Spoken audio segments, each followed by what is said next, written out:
Thank you, Deputy Speaker. Can I indicate at the outset that I support the amendment moved by Labor, and also that I don't oppose the bill, as Labor doesn't oppose the bill that's before us today. As has been outlined by many speakers, the bill's intention is to amend the governance structures of ASQA, which is the Australian Skills Quality Authority, and also to enhance its information sharing with the National Centre for Vocational Education and Research. Both commendable intentions in and of themselves. It seeks to do that by two key amendments. The first one revises ASQA's governance structures, replacing the Chief Commissioner, Chief Executive Officer and two commissioners with a single independent statutory office holder, that's the CEO, and secondly by establishing the National Vocational Education and Training Regulator Advisory Council, which I'll just refer to as the Advisory Council, which is intended to provide ASQA with access to expert advice regarding the functions of the regulator. I just want to say on that particular aspect, Deputy Speaker, and the Labor Party more broadly is very conscious of the value of TAFE and also of union representation. And we would argue that those views and voices should be heard when it comes to developments in the vet sector. And for this reason, in the Senate, we'll seek to move amendments to ensure the public provider does have seats at the table. It is always a sensible and a useful option for government to set up forms of advisory councils, bringing together key stakeholders in a sector to provide feedback and advice to government. And indeed, for a period of time under the Labor government, when I held both Parliamentary Secretary and ministerial responsibility for this sector, the thing that struck me was, particularly in vocational education, maybe more so than almost any other sector of policy making that government deals with at the federal level, there was a profound commitment by stakeholders to the sector and to improvements in the sector.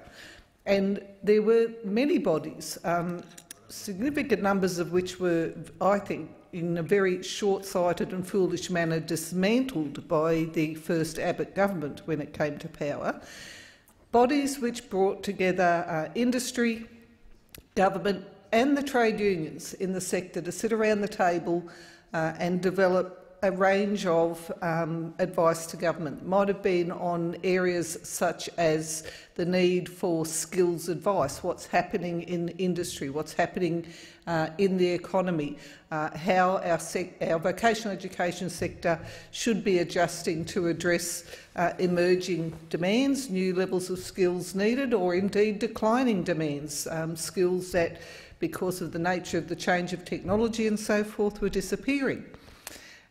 They may have been the advisory bodies around the actual implementation of skills training, the development of the training packages themselves. And I was very critical when I had shadow responsibility for this area about the fact that the government reformed advisory bodies from the industry to talk and provide advice on skills packages, and specifically excluded the trade union representatives. And I at the time said, and I still in the context of this bill would say to government, that is a short-sighted, stupid decision.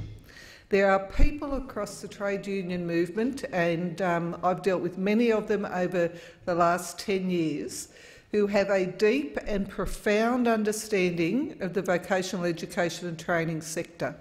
And they've sat, when Labor was in government, on many of these advisory councils and are very well regarded and respected by the industry representatives who sat on those bodies. And they brought together, and many of the, I have to say in this space, many of the industry representatives also were profoundly knowledgeable and committed to vocational education and training. And it was one of the few places where you would see all the other arguments and disagreements that might be expected between industry and union representatives left at the door, and very, very constructive work done in a cooperative manner, and the government benefited from that. It made a significant difference to the quality and the outcomes that we saw in the vocational education sector. And so I would say to government, when it looks at this advisory council, it should be looking at tapping into that deep expertise in the union sector about the vocational education sector across the board. In particular, I think of representatives from the more traditional trades, particularly organisations such as the Electrical Trades Union, the Australian Manufacturing Workers Union, the Australian Workers Union, a range of those unions who have had a long history of working with apprenticeships and with skills training. And there are people in those organisations who take significant pride and significant knowledge about how the system's developed over decades. They're not coming to the table even with just a couple of years' experience. They're coming with decades of years of experience and a commitment and priority for the outcomes for the students. So their priority is actually about how do we get a worker out of a training system that is a quality worker, that is somebody who is qualified deeply and broadly in the skills that they are being trained for. That has been, I would argue, a national asset for Australia for many, many decades. People talk about the international standing of this sector. There was a period of time when we rivalled Germany. Internationally, other countries looking at developing their vocational education sectors would look at Australia and Germany. We were seen as the two leading lights internationally. And I well remember on the change of government, when the Abbott government came in, we actually had people in India at the time, as India looked deeply at replicating our training sector, people who were there doing that work for Australia. And what we've seen, unfortunately, I would argue, in the 7 years since, is an absolute decline in that situation. And so while this bill talks about quality in the vocational sector, it is remiss of government not to get its head around the fact that for 7 years they have not really deeply and meaningfully dealt with the vocational education and training sector. The evidence of that, why do I say that? Because we have significantly fewer people engaging in the vocational education and training sector. We have significant, in fact alarming drops in the number of people engaging in the apprenticeship system. We have seen at a time during the COVID period when the country has required government to step up with what would not be natural for them, more interventionist type policies, we've seen lost opportunities in terms of addressing this issue.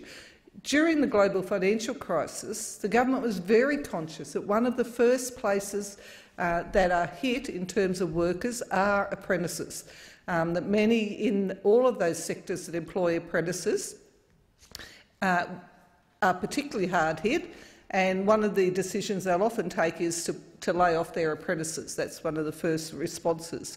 And in an unprecedented manner, the way in which that Labor government tied its investment and stimulus to the employment of apprentices meant that we actually did not see a drop in apprenticeship numbers during the global financial crisis. I mean, that is extraordinary.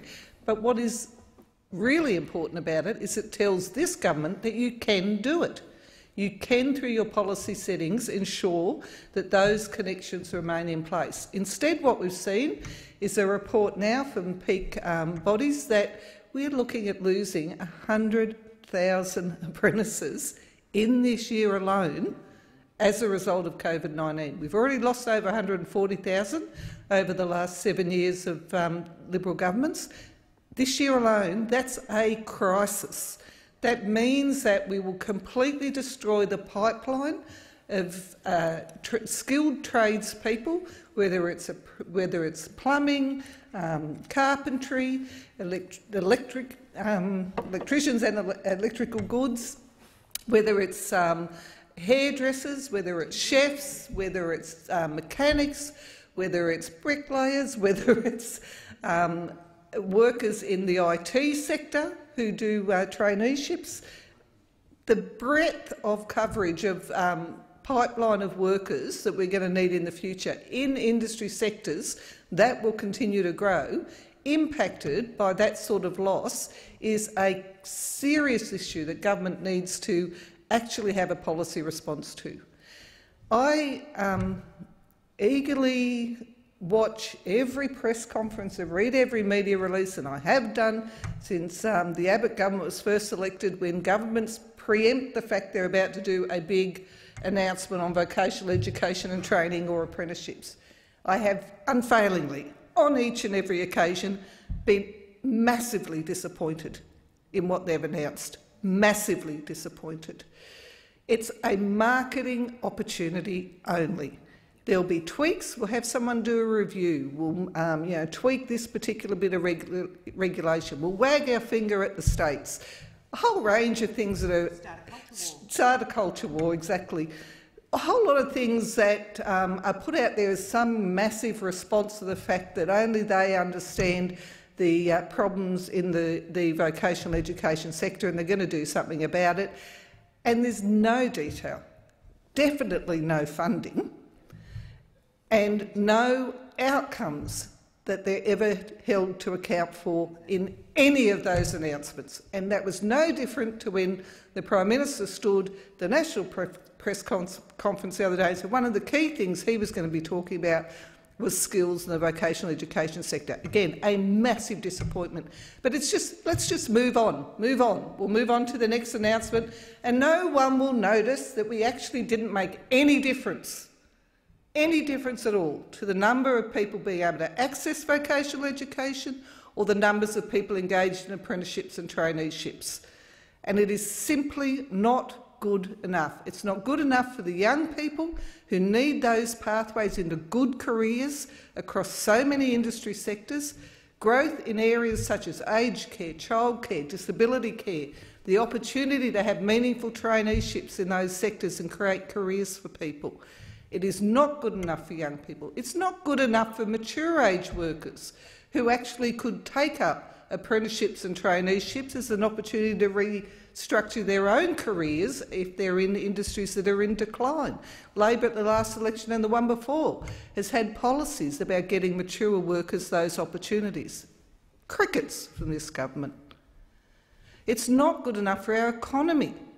It's simply lazy to think that you can continue to use temporary migration programs to fill skills gaps that you're doing nothing about addressing in the first place.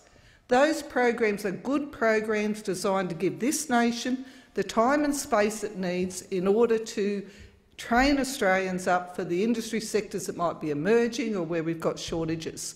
That's a sensible thing to do. It is not sensible, in fact it's a dereliction of duty by a national government, to use that program simply to keep papering over the problem and never do anything about it.